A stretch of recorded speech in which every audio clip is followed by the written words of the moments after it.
إن الحمد لله نحمده ونستعينه ونستغفره ونعوذ بالله من شرور أنفسنا ومن سيئات أعمالنا من يهده الله فلا مضل له ومن يضلله فلا هادي له أشهد أن لا إله إلا الله وحده لا شريك له وأشهد أن محمدا عبده ورسوله يا أيها الذين آمنوا اتقوا الله حق تقاته ولا تموتن إلا وأنتم مسلمون يا أيها الذين آمنوا اتقوا الله وقولوا قولا سديدا يصلح لكم أعمالكم ويغفر لكم ذنوبكم ومن يطع الله ورسوله فقد فاز فوزا عظيما أما بعد فإن أصدق الحديث كتاب الله وخير الهدي هدي محمد صلى الله عليه وسلم وشر الأمور محدثاتها وكل محدثة بدعة وكل بدعة ضلالة وكل ضلالة في النار. ഏറെ സ്നേഹവും ബഹുമാനമുള്ള വിശ്വാസിനികളെ, അല്ലാഹു സുബ്ഹാനഹു തആലയുടെ വിധികളും വിലക്കുകളും ജീവിതത്തിലെ എല്ലാ മേഖലയിലും കാത്തു സൂക്ഷിച്ച് ജീവിക്കണമേ എന്ന് എന്നെയും നിങ്ങളെയും ആദ്യമേ ഉണർത്തുകയാണ്, വസിയ്യത്ത് ചെയ്യുകയാണ്.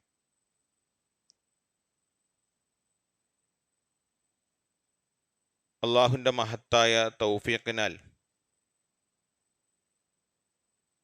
ഒരു പുതിയ ഹിജറ വർഷത്തിലേക്ക് പ്രവേശിക്കുവാനുള്ള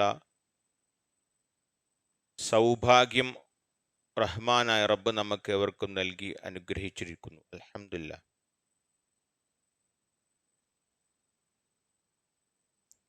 ഹിജറ വർഷം 1447 കഴിഞ്ഞു. 1448 ഇപ്പോൾ നമ്മൾ പ്രവേശിച്ചിരിക്കുന്നത്. വിശ്വാസികളെ സംബന്ധിച്ചിടത്തോളം അവർ അള്ളാഹുവിന് വേണ്ടി ചെയ്യുന്ന ഇബാദത്തുകളെല്ലാം അത് ഏതൊക്കെ സമയത്ത് സന്ദർഭത്തിൽ ചെയ്യുന്നുണ്ടോ അതൊക്കെ ചന്ദ്രവർഷത്തിൻ്റെ അഥവാ ഹിജറ കലണ്ടർ പ്രകാരമാണ്. അതിൻ്റെ ഉദയാസ്തമയങ്ങൾ അടിസ്ഥാനപ്പെടുത്തിയിട്ടാണ് ഇബാദത്തുകളെല്ലാം ഇസ്ലാമിൽ റസൂലുള്ളാഹി സ്വല്ലല്ലാഹു അലൈഹി വസല്ലമ നിശ്ചയിച്ചു തന്നിട്ടുള്ളത്.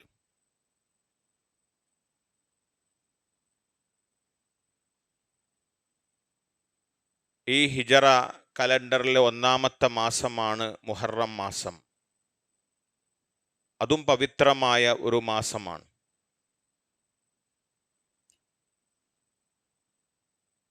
ഹിജറ കലണ്ടറും ആ വർഷവും അതിലേക്ക് പ്രവേശിക്കുന്ന നമ്മളും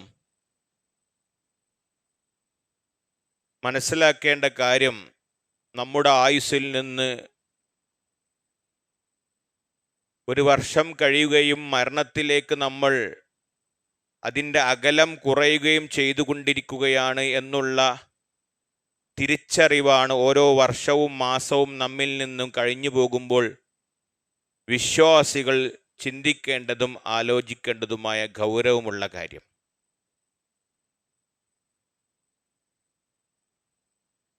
ഹിജറ വർഷത്തിലേക്ക് പ്രവേശിക്കുമ്പോൾ നമ്മുടെ ചിന്തയിലേക്കും ശ്രദ്ധയിലേക്കും കൊണ്ടുവരേണ്ട അനിവാര്യമായ കാര്യമാണ് ഹിജ്റത്തുൻ നബി സല്ലല്ലാഹു അലൈഹി വസല്ലം. നബി സല്ലല്ലാഹു അലൈഹി വസല്ലമയുടെ ഹിജ്റ. ഹിജ്റ എന്നുള്ളത് ഇസ്ലാമിക ചരിത്രത്തിൽ അതുല്യമായ ഒരു സംഭവമാണ്. ജനിച്ച നാടും ദേശവും സ്വത്തും സമ്പത്തുമെല്ലാം കൈയൊഴിഞ്ഞ് അല്ലാഹു സുബ്ഹാനഹു തആലയിൽ മുഴുവൻ പ്രതീക്ഷ അർപ്പിച്ച് നടത്തുന്നൊരു പാലായനമാണ് ഹിജറ എന്ന് പറഞ്ഞാൽ. ആദർശ സംരക്ഷണം ലഭിക്കുന്നതിന് പ്രതീക്ഷയുള്ളൊരു ഭൂപ്രദേശത്തേക്ക്, ഇതിന് സൗകര്യമില്ലാത്തൊരു ഭൂപ്രദേശത്ത് നിന്ന് നടത്തുന്ന നാടുവിടലാണ് ഹിജറ എന്ന് പറഞ്ഞാൽ. അതൊക്കെയാണ് ഹിജറയ്ക്കുള്ള ഇസ്ലാം ദീൻ നൽകിയ വിവരണം. അങ്ങനെയുള്ളൊരു ഹിജറ റസൂലുള്ളാഹി സ്വല്ലല്ലാഹു അലൈഹി വസല്ലമയുടെ ജീവിതത്തിൽ ഉണ്ടായിട്ടുണ്ട്. റസൂലും സ്വഹാബിമാരും അഭയാർത്ഥികളായിക്കൊണ്ട് നാടുവിട്ടപ്പോൾ ഉണ്ടായ സംഭവങ്ങളും അതിൽ നിന്നും ഖിയാമത്ത് നാൾ വരെ ജീവിക്കുന്ന സത്യവിശ്വാസികൾ, മുഅ്മിനീങ്ങളും മുഅ്മിനാത്തുകളും ഉൾക്കൊള്ളേണ്ട പാഠങ്ങളും ആണ് നമ്മൾ പഠിക്കേണ്ടത്. ഹിജറ നമുക്ക് നൽകുന്ന പാഠം എന്താണ്? അതിലൊന്നാമത്തെ പാഠം, ദീൻ അനുസരിച്ച് മുസ്ലിമായി ജീവിക്കുവാൻ നമുക്ക് ഒന്നും തടസ്സമായി കൂടാ എന്നാണ്. നമ്മുടെ ഭാര്യയോ മക്കളോ സ്വത്തോ കൃഷിയോ സമ്പത്തോ നാടോ വീടോ അള്ളാന്റെ ദീൻ അനുസരിച്ച് ജീവിക്കുവാൻ അതൊന്നും നമ്മുടെ മുമ്പിൽ തടസ്സമാവരുത്. വിശുദ്ധ ഖുർആനിലെ 30-ാം അധ്യായം അൽ മുംതഹിന അല്ലെങ്കിൽ അൽ മുംതഹന എന്ന് പറയുന്ന ഒരു സൂറത്തുണ്ട്. 60-ാം അധ്യായം, 60-ാമത്തെ സൂറത്താണ്. അതിൽ അള്ളാഹ് പറയുന്നുണ്ട്, യുഖ്രിജൂന റസൂല വ അയ്യാകും അൻ തുഅ്മിനൂ ബില്ലാഹി റബ്ബിക്കും. നിങ്ങളുടെ റബ്ബായ അല്ലാഹുവിലും വിശ്വസിച്ചതിൻ്റെ പേരിൽ നിങ്ങളുടെ റസൂലും ആ റസൂലിൽ വിശ്വസിച്ച സ്വഹാബിമാരും പുറത്തു പോകേണ്ടി വന്നു, നാട് വിടേണ്ടി വന്നു, പാലായനം ചെയ്യേണ്ടി വന്നു എന്നവർ. എന്താ കാരണം? അള്ളാഹുവിൽ വിശ്വസിച്ചതിൻ്റെ പേരിൽ. എന്തിനാണ് നബിയും സ്വഹാബത്തും മക്കയിൽ നിന്ന് നാടുവിട്ടത്? ചരിത്രത്തിൽ കാണാൻ സാധിക്കും, മക്കയിൽ നിന്ന് നാട് വിടുമ്പോൾ ആ മക്കയെ നോക്കി റസൂല് പറഞ്ഞ വാക്ക് മുൻഗാമികൾ നമുക്ക് പറഞ്ഞു തരുന്നുണ്ട്. എന്താ റസൂല് പറഞ്ഞത് മക്കയോട്? വല്ലാഹി ഇന്നക ലഖൈറു അർളില്ലാഹ് വഹബ്ബു അർളില്ലാഹി ഇലല്ലാഹ് വലൗലാ അന്നി ഉഖ്രിജ്തു മിൻകി മാ ഖറജ്തു. അല്ലാഹുവേനെ സത്യം, മക്ക ഈ ഭൂമിയിൽ ഏറ്റവും നല്ല സ്ഥലം എന്ന് പറഞ്ഞ മക്കയാണ്.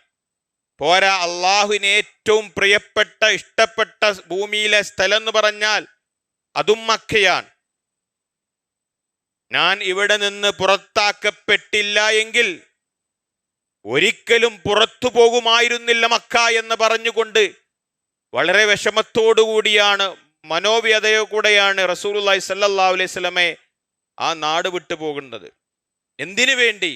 അള്ളാഹ് പറഞ്ഞു, അൻ തുഅ്മിനൂ ബില്ലാഹി റബ്ബിക്കും. നിങ്ങളുടെ റബ്ബിനെ വിശ്വസിച്ചതിന്റെ മാത്രം കാരണം കൊണ്ട്. നബി സല്ലല്ലാഹു അലൈഹി വസല്ലമക്ക് മുമ്പ് അള്ളാഹു നിയോഗിച്ച പല പ്രവാചകന്മാരും ജനിച്ച നാട് വിട്ടുപോയിക്കൊണ്ട് ഹിജറ പോകേണ്ടി വന്നിട്ടുണ്ട്. ഉലുൽ അസ്മിൽപ്പെട്ട അബുൽ അംബിയ ഇബ്രാഹിം അലൈഹിസ്സലാത്തു വസ്സലാം അതിന് ഉദാഹരണമാണ്. മക്കയിൽ നിന്ന് ഇറാഖിൽ നിന്ന് ഫിലസ്തീനിലേക്ക് നാടും വീടും എല്ലാം വിട്ടുപോകേണ്ടി വന്നു. അതുപോലെ മഹാനായ ശുഐബ് അലൈഹിസ്സലാത്തു വസ്സലാം, അതുപോലെ ഒരു കൂട്ടം നബിമാരുടെ ചരിത്രം പറഞ്ഞ് അള്ളാഹ് പറയുന്നുണ്ട്. ആ നാട്ടുകാർ പറഞ്ഞു, ഈ ആദർശം കൊണ്ട് നീ ജീവിക്കുകയാണെങ്കിൽ നിന്നെ ഞങ്ങൾ ഇവിടെ നാട്ടിൽ നിന്ന് പുറത്താക്കും, അല്ലെങ്കിൽ ഞങ്ങൾ ഇപ്പോൾ വിശ്വസിക്കുന്ന ഈ ആദർശത്തിലേക്ക് തിരിച്ചു വരണം നീ എന്ന് പറഞ്ഞു. അങ്ങനെ പല നബിമാരെയും അവർ ഭീഷണിപ്പെടുത്തിയിട്ടുണ്ട്. പക്ഷെ അവർ അതിലൊന്നും തലകുനിച്ചില്ല, അഡ്ജസ്റ്റ്മെന്റിന് തയ്യാറായില്ല. നമ്മളും പഠിക്കേണ്ട പാഠമാണ്. നമ്മൾ വിശ്വസിച്ച ഈ ആദർശം അനുസരിച്ച് ജീവിക്കുവാനുള്ള ഒരു സൗകര്യം നാം ജനിച്ച നാട്ടിലോ വീട്ടിലോ ഇല്ലെങ്കിൽ എന്ത് ചെയ്യണം? ഇത്തരത്തിലുള്ളൊരു പാലായനത്തിന് നമ്മളും തയ്യാറാവണം. അതും സംഭവിക്കും.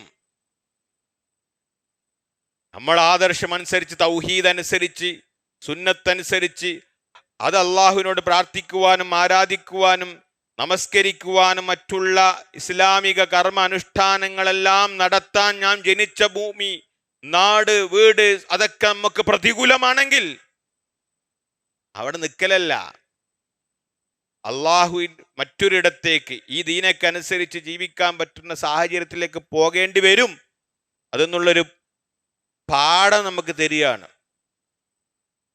കാരണം മരണസമയത്ത് അവിശ്വാസികളായ ആളുകളെ റൂഹ് പിടിക്കണ സമയത്ത് ചോദിക്കും, ചങ്ങായിമാരെ നിങ്ങൾ എന്തിനാണ് ഈ വൃത്തികേടിലും തോന്നിവാസങ്ങളിലും ഷിർക്കിലും ബിദ്അത്തിലും ഖുറാഫാത്തിലും കൂടി ജീവിച്ചത്?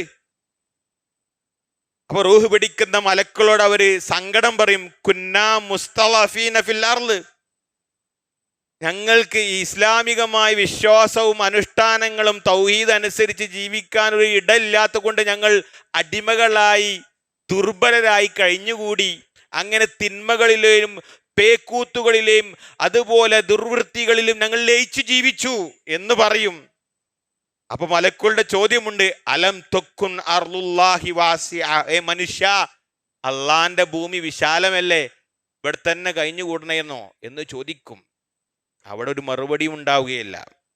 അതുകൊണ്ടാണ് ഹിജറ നമുക്ക് നൽകുന്ന പാഠം, അള്ളാന്റെ ദീന് സംരക്ഷിക്കുവാൻ അതിനൊന്നും മുമ്പിൽ തടസ്സമുണ്ടാകരുത് എന്ന്. അത് ഭാര്യയാണെങ്കിലും മക്കളാണെങ്കിലും വീടാണെങ്കിലും സ്വത്താണെങ്കിലും കൃഷിയാണെങ്കിലും കച്ചവടമാണെങ്കിൽ പോലും എല്ലാം വെടിയണം.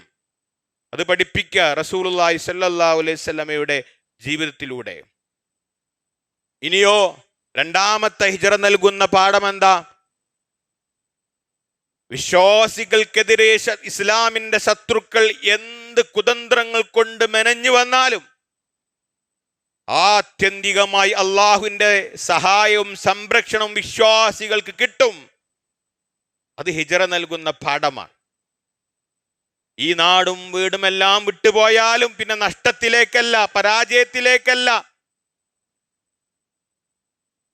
ദൗർഭാഗ്യം നിറഞ്ഞ ജീവിതത്തിലേക്കല്ല, സൗഭാഗ്യം നിറഞ്ഞ സന്തോഷം നിറഞ്ഞ മനസ്സിനും ശരീരത്തിനും എല്ലാം ആനന്ദം കുളിരും നൽകുന്ന ഒരു സാഹചര്യം ജീവിതാവസ്ഥയും അള്ളാഹ് തരും. കാരണം അള്ളാഹ്ക്ക് വേണ്ടിയാണ് അവൻ തൻ്റെ എല്ലാം വിട്ടൊഴിഞ്ഞു പോകുന്നത്. അതുകൊണ്ട് അള്ളാഹ് തന്നെ അവനെ സംരക്ഷിക്കും. അള്ളാഹ് പറഞ്ഞു സൂറത്തുൽ അൻഫാലിൽ 8-ാമത്തെ സൂറത്താ, അതിൽ 30-ാമത്തെ ആയത്തിൽ അള്ളാഹ് പറഞ്ഞു വിശ്വാസികളോട് റസൂലുള്ളാഹിനെ വിളിച്ചുകൊണ്ട്, വഇദ് യംകുറു ബികല്ലദീന കഫറു ലിയുസ്ബിതൂക ഔ യഖ്തുലൂക ഔ യുഖ്രിജൂക വയംകുറൂന വയംകുറുല്ലാഹ് വല്ലാഹു ഖൈറുൽ മാകിരീൻ. എല്ലാത്തായത്താ വിശ്വാസികൾ നെഞ്ചോട് ചേർത്ത് വെക്കണം. അതിനാണ് വിശുദ്ധ ഖുർആൻ പഠിക്കുന്നത്. സകല പ്രശ്നങ്ങൾക്കുള്ള പരിഹാരം വിശുദ്ധ ഖുർആനിലുണ്ട്.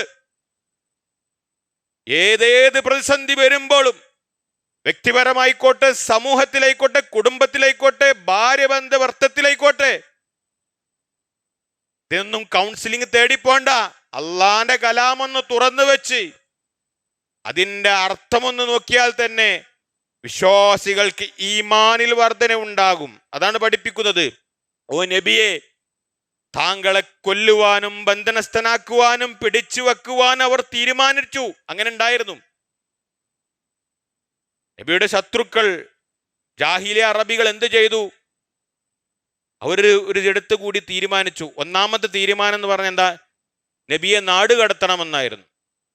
അപ്പൊ ചില ആളുകൾ പറഞ്ഞു അത് വേണ്ട.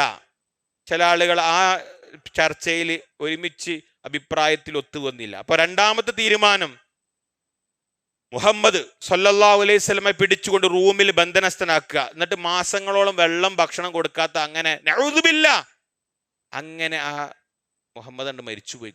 രണ്ടാമത്തെ തീരുമാനം. അപ്പോഴും ശത്രുക്കളിൽ പല ആളുകളും അതിനും സപ്പോർട്ട് ചെയ്തില്ല. മൂന്നാമത്തെ തീരുമാനം, ഒരു സംഘം ആളുകൾ കൂടിച്ചേർന്ന് മുഹമ്മദിന്റെ സല്ലല്ലാഹു അലൈഹി വസല്ലം വീട് വളഞ്ഞ് കൊല്ലുക. ആ തീരുമാനത്തിൽ എല്ലാവരും വന്നു. അത് അല്ല പറയാണ്, നബിയെ ഇങ്ങനെ തീരുമാനമുണ്ടായിരുന്നു. വൈദ് യംകുറു ബിക്കല്ലദീന കഫറു, മക്കയിലുള്ള സത്യനിഷേധികൾ, മക്ക മുശ്രിക്കുകൾ, ഇസ്ലാമിന്റെ ശത്രുക്കൾ താങ്കൾക്കെതിരെ താങ്കളെ ബന്ധനസ്ഥനാക്കാനും ഔ യഖ്തുലൂക, താങ്കളെ കൊല്ലുവാനും ഔ യുഖ്രിജൂക, താങ്കളെ നാട്ടിൽ നിന്ന് പുറത്താക്കുവാൻ അവർ തന്ത്രങ്ങൾ മെനഞ്ഞിരുന്നു, കുതന്ത്രങ്ങൾ, സ്വകാര്യമായി ചർച്ചയുണ്ടായിരുന്നു നബിയെ. അല്ല പറയാണ് വയം ഖുറൂൻ, അവർ തന്ത്രം പ്രയോഗിക്കുന്നു. വയം ഖുറുല്ലാഹ്, അല്ലാഹും തന്ത്രം പ്രയോഗിച്ചു. വല്ലാഹു ഖൈറുൽ മാകിരീൻ, തന്ത്രം പ്രയോഗിക്കുന്ന ഏറ്റവും ശ്രേഷ്ഠൻ അള്ളയാണ് പഠിപ്പിച്ചു തരിക. ആരിഞ്ഞ് എന്ത് ഗൂഢാലോചന നടത്തിയാലും ഇസ്ലാമിനെയും മുസ്ലിങ്ങളെയും ഒറ്റപ്പെടുത്തണം, നാട് കടത്തണം എന്നൊക്കെ എന്ത് തന്ത്രങ്ങൾ കൊണ്ടുവന്നാലും ആ തന്ത്രങ്ങൾക്ക് മുമ്പിൽ ജയിക്കാൻ അല്ല ഉണ്ട്. അല്ല നിങ്ങളുടെ കൂടെയുണ്ട്. അത് എന്നും വിശ്വാസികൾക്കുള്ള സമാധാനത്തിന്റെ വാക്കുകളാ, പ്രതീക്ഷയുടെ വാക്കുകളാ. അത് നബിയോട് പറയാ. അങ്ങനെയൊക്കെ ഒരു ചർച്ച ഉണ്ടായിരുന്നു നബിയെ, ശത്രുക്കളുടെ നിങ്ങളെ കൊല്ലണം എന്ന് പറഞ്ഞിട്ടുണ്ടായിരുന്നു. അങ്ങനെ അവർ കൊല്ലാൻ വന്നു, വീട് വളഞ്ഞു. പക്ഷെ അള്ളാഹു അവരുടെ കണ്ണുകളിലെല്ലാം ചില അപകടങ്ങൾ വരുത്തി. നബിയുടെ കൂടെ നബിയുടെ സഹോദരപുത്രനായ അലി റളിയല്ലാഹു നബി കിടന്ന വിരിപ്പിൽ കെടുത്തിക്കൊണ്ട് നബി നാടുവിടുക. അങ്ങനെ അള്ളാഹു രക്ഷപ്പെടുത്തി നബിയെ. അതാണ് രണ്ടാമത്തെ കാര്യം. എന്ത് കുതന്ത്രം ആര് ശത്രുക്കൾ മെനഞ്ഞാലും ആത്യന്തികമായി സത്യവിശ്വാസികൾക്ക് വിജയമുണ്ട്. അതാണ് ഹിജറ നൽകുന്ന രണ്ടാമത്തെ പാഠം. മൂന്നാമത്തെ പാഠം തവക്കുലാണ്. തവക്കുലാണ്. നമുക്ക് ചെയ്യേണ്ട കാര്യങ്ങളെല്ലാം ചെയ്ത്, മനുഷ്യ സഹജമായ കാര്യങ്ങളൊക്കെ ചെയ്ത്, എന്നിട്ട് അള്ളാഹുൽ ബലമേർപ്പിക്കുക. അല്ലാഹ് നിന്റെ ദീനിന് വേണ്ടി, അത് പ്രബോധന പ്രവർത്തനത്തിന് വേണ്ടി എന്നെ കൊണ്ട് ചെയ്യുന്ന കാര്യങ്ങളൊക്കെ ഞാൻ ചെയ്തിട്ടുണ്ട്. പക്ഷേ ശത്രുക്കൾക്ക് അത്രമാത്രം ശക്തിയും എല്ലാം ഉണ്ട്. അതുകൊണ്ട് റബ്ബേ നിന്നിൽ ഞങ്ങൾ ഇതാ ബലമേൽപ്പിക്കുന്നു. അത് കണ്ടില്ലേ, മക്കയിൽ നിന്ന് മദീനയിലേക്ക് ഹിജ്റ പോകുന്ന സമയത്ത് റസൂലുള്ളാഹി സ്വല്ലല്ലാഹു അലൈഹി വസല്ലം ശത്രുക്കളിൽ നിന്ന് അഭയം കിട്ടാൻ വേണ്ടി തൗർ ഗുഹയിൽ 3 ദിവസം താമസിച്ചു, വെള്ളി ശനി ഞായർ ദിവസങ്ങളിൽ. എന്നിട്ട് അബൂബക്കർ സിദ്ദീഖ് റളിയല്ലാഹുവിന്റെ മകൻ അവിടെ വരും.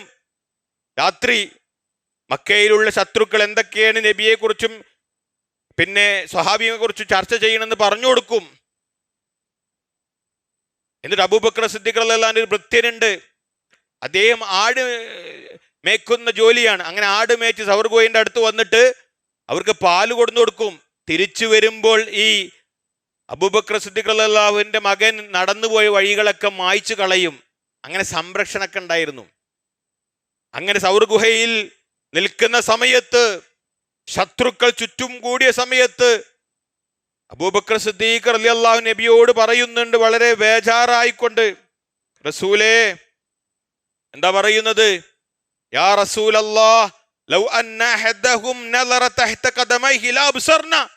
ആ വാൾ ഓന്തി നിൽക്കുന്ന ഒരു മനുഷ്യൻ അവന്റെ കാലിന്റെ ചുവട്ടിലേക്ക് ഒരു തവണ, ഒരു നിമിഷം, സെക്കൻഡ് നോക്കിയാൽ മതി, അവരൊക്കെ നമ്മൾ പച്ചയായി കാണും. നബിയെ, നമ്മളെ തല വെട്ടിപ്പോകുമെന്ന് സൗർ ഗുഹയിൽ നിന്ന് അബൂബക്കർ സിദ്ദീഖ് റളിയല്ലാഹു പേടിച്ച് പറഞ്ഞപ്പോൾ റസൂലുള്ളാഹി സമാധാനം നൽകിയ,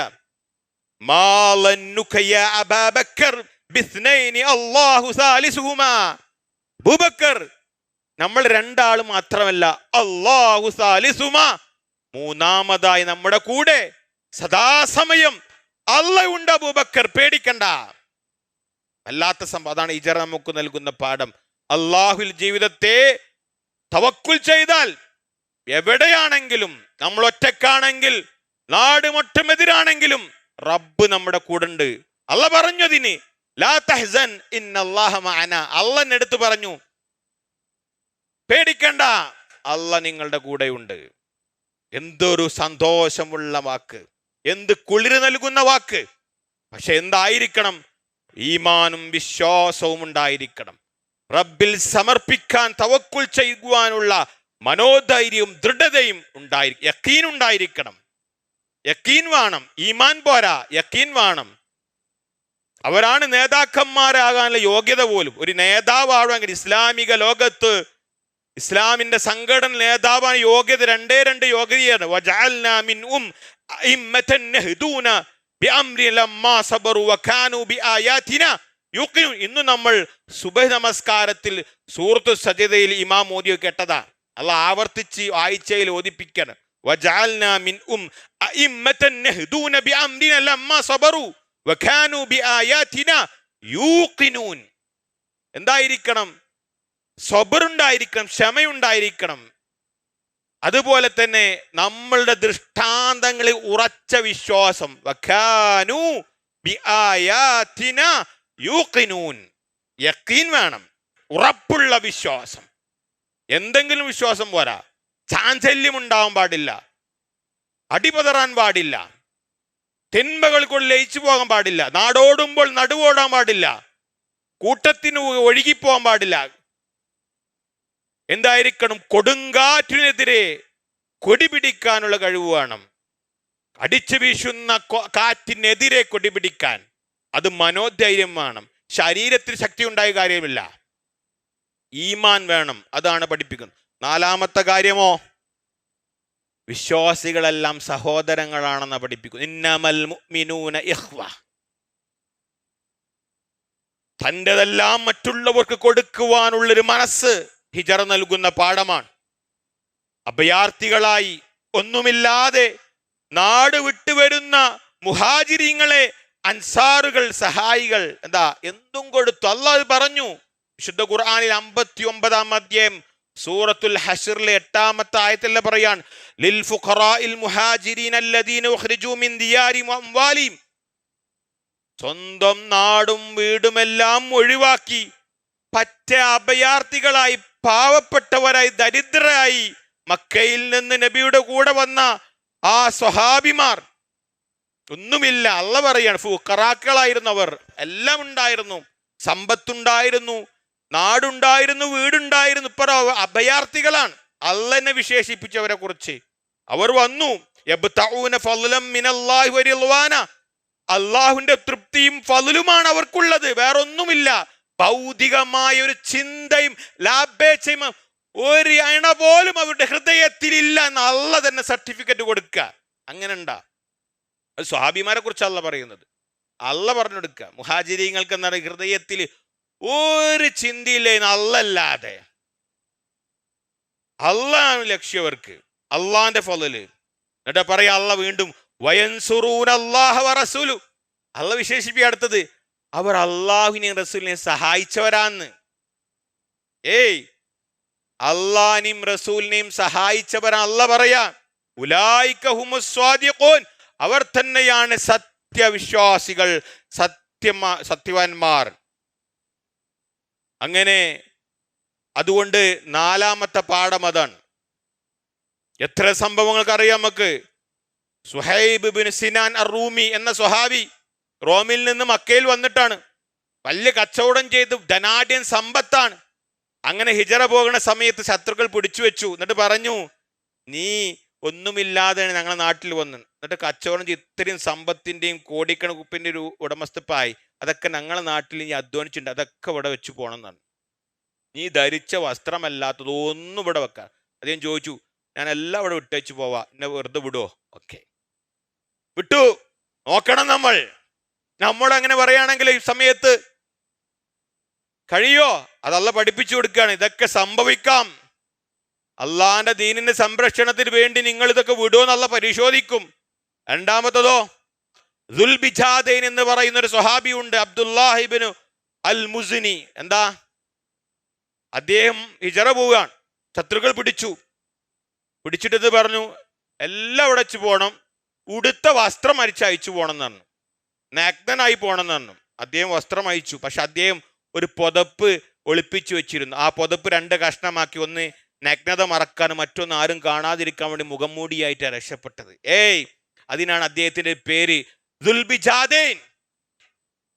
എന്നിട്ട് അദ്ദേഹം മദീനയിലെത്തിയപ്പോൾ തബൂക്ക് യുദ്ധമാണ് നടക്കുന്നത്. ആ തബൂക്ക് യുദ്ധത്തിന് അദ്ദേഹം പോകുന്ന നബിയും സഹാബത്ത് പോകുന്ന വഴി അവർ യാത്രക്കിടയിൽ ഒരു സ്ഥലത്ത് തമ്പടിച്ചിരുന്നു. ഇബ്നു മസ്ഊദ് റളിയല്ലാഹു അൻഹു പറയുന്നുണ്ട്, അങ്ങനെ രാത്രി ഞങ്ങൾ ഒരു സ്ഥലത്ത് ഞാനൊരു ലൈറ്റ് കണ്ടു. ഇബ്നു മസ്ഊദ് റളിയല്ലാഹു അൻഹു പറയാം. അപ്പം ഞാൻ ചെന്ന് നോക്കുമ്പോൾ അവിടെ നബിയും അബൂബക്കർ റളിയല്ലാഹുവിനും ഉമർ റളിയല്ലാഹുവിനും.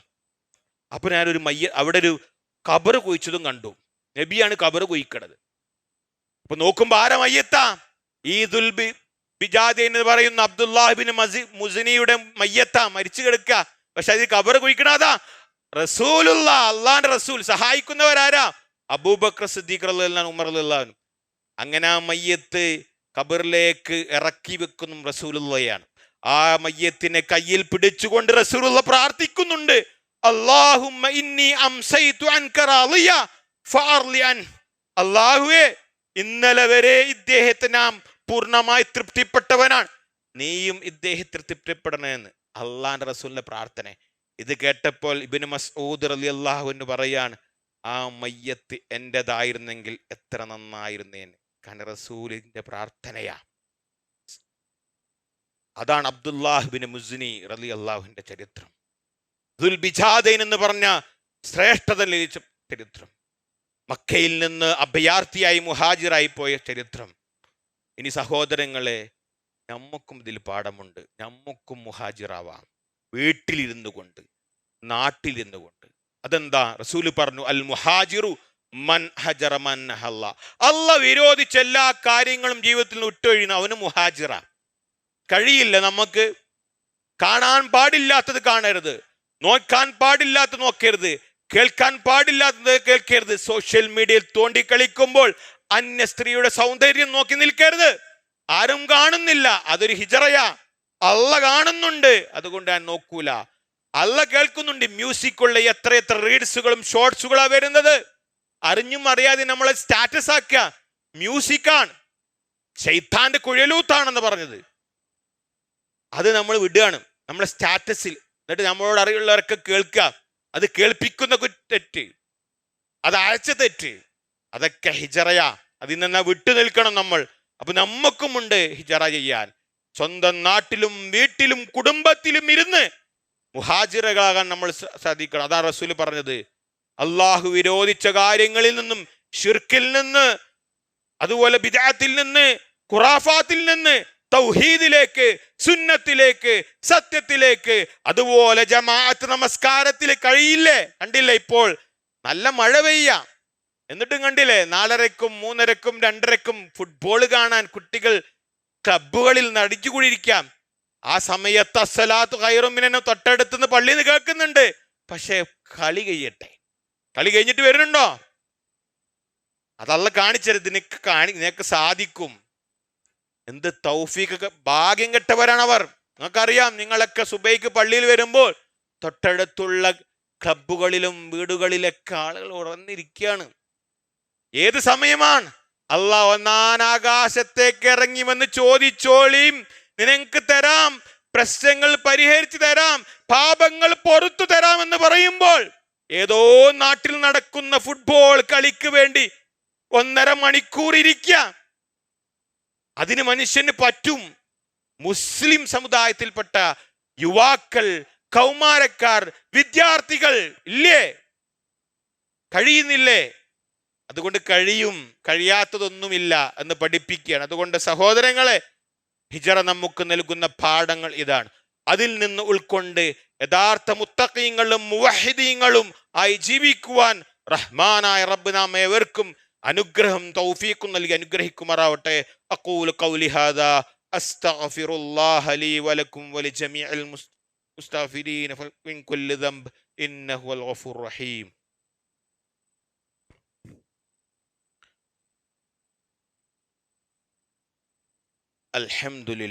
അൽഹംദുലില്ലാഹി വഹ്ദ വസ്സലാത്തു വസ്സലാമു അലാ മൻ ലാ നബിയ്യ ബഅദ.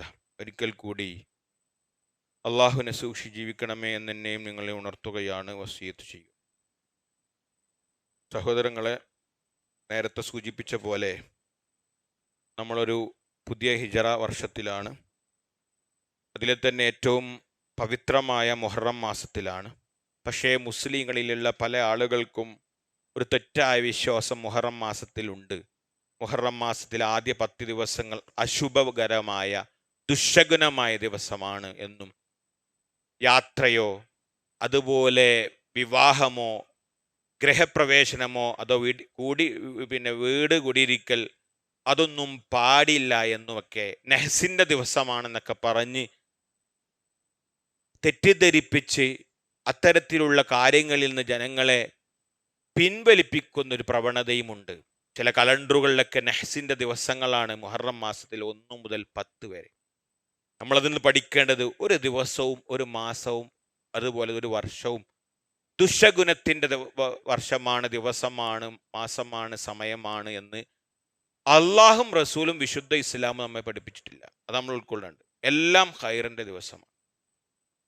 ജാഹിലിയ കാലത്ത് ആളുകൾ വീട്ടിൽ നിന്ന് പുറത്തിറങ്ങുമ്പോൾ ഇത് ഗുണകാരമാവോ അല്ലെങ്കിൽ ദോഷകരമാവോ എന്ന് അവർ പക്ഷികളെ പറപ്പിക്കല ചെയ്യൽ. പക്ഷികളെ പറപ്പിക്കു നോക്കും. അതായത് വലത് ഭാഗത്തേക്ക് പോകുന്ന ഇടത് അതിനനുസരിച്ച് ശുഭലക്ഷണവും അശുഭലക്ഷണവും നോക്കും.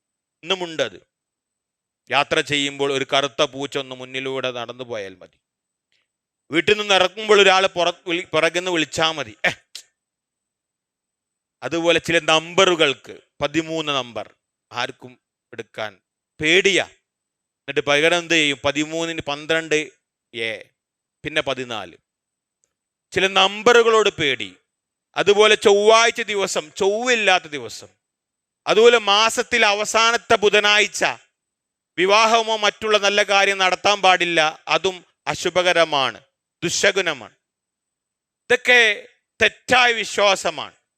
ജാഹിലിയ കാലത്തും ഉണ്ടായിരുന്നു. നബി സല്ലല്ലാഹു അലൈഹി വസല്ലം അതിനൊക്കെ എതിർത്തു. റസൂല് പറഞ്ഞു, അങ്ങനെ ആർക്കെങ്കിലും മനസ്സിനകത്ത് ഉണ്ടായിക്കഴിഞ്ഞാൽ ഓൻ ശിർക്ക് ചെയ്തു എന്ന് പറഞ്ഞത്. അല്ലാഹും മൻ റദ്ദതുഹു തീറതു അൻ ഹാജതിഹി ഫഖദ് അശ്റക എന്ന് പറഞ്ഞു. ഒരാള് ഒരു ദിവസം നിശ്ചയിച്ചിട്ട് അതിനല്ല ഇത് വേണ്ട, ശരിയാവില്ല, ഈ ദിവസം ശരിയാവില്ല എന്നിട്ട് പറഞ്ഞു കഴിഞ്ഞാൽ അവൻ ഷിർക്ക് ചെയ്തു. ഏ ഷിർക്ക്? ഷിർക്കുൽ അസ്ഗർ. അപ്പൊ ഷിർക്കുൽ അസ്ഗർ ചെയ്താൽ ഞാൻ എന്താ? വേഗം തൗഹീദിലേക്ക് തിരിച്ചു മടങ്ങണം. എന്താ റസൂൽ അങ്ങനെ ഞങ്ങൾക്ക് മനസ്സിൽ തോന്നിപ്പോയാൽ, ചിന്ത വന്നാൽ എന്താ? പേടിച്ചു സ്വഹാബത്ത്. ഈ ദിവസം ശരിയാവില്ല, ചൊവ്വാഴ്ചക്ക് അങ്ങനെ ഉണ്ടെന്ന് ഒരു മനസ്സിനകത്തൊരു ചിന്ത വന്നാൽ അവൻ ഷിർക്ക് ചെയ്തപ്പോൾ പേടിച്ചു സ്വഹാബത്ത്.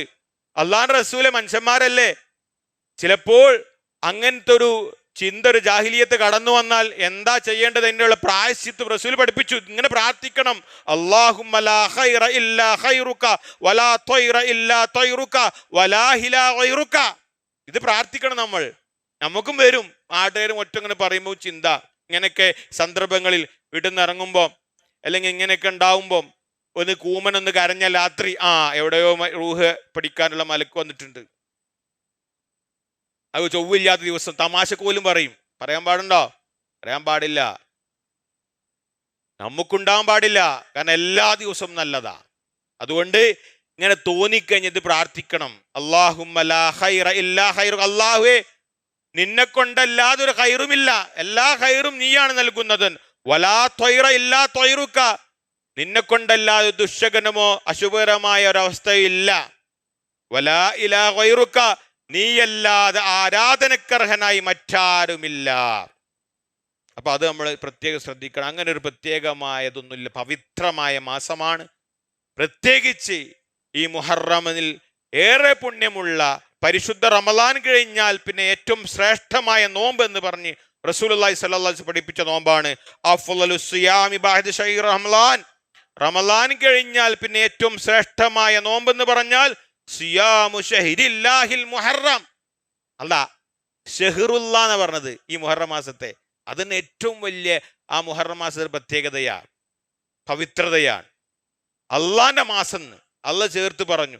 ആ മാസത്തിലെ ആശൂറ നോമ്പാണ് മുഹറം 10 നോമ്പ്. അത് താസുആവും നോക്കാം. റസൂലുള്ളാഹി സ്വല്ലല്ലാഹു അലൈഹി വസല്ലം പ്രത്യേകം പറഞ്ഞതാണ്.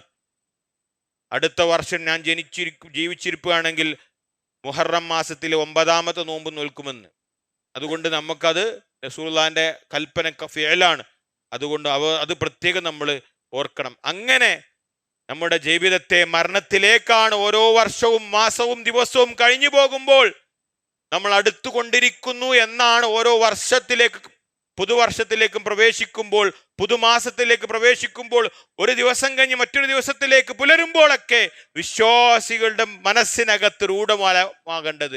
അങ്ങനെയുള്ള വിശ്വാസികളായി മാറുവാൻ അല്ലാഹു സുബ്ഹാനഹു വ തആല നാം ഏവരെയും അനുഗ്രഹിക്കുമാറാവട്ടെ. നമ്മുടെ ജീവിതത്തിൽ വന്നു പോയിട്ടുള്ള ചെറുതും വലുതുമായ മുഴുവൻ പാപങ്ങളും തെറ്റുകുറ്റങ്ങളും അൽ ഗഫൂറും അഫാറും അല്ലാഹു സുബ്ഹാനഹു വ തആല നമുക്ക് ഏവർക്കും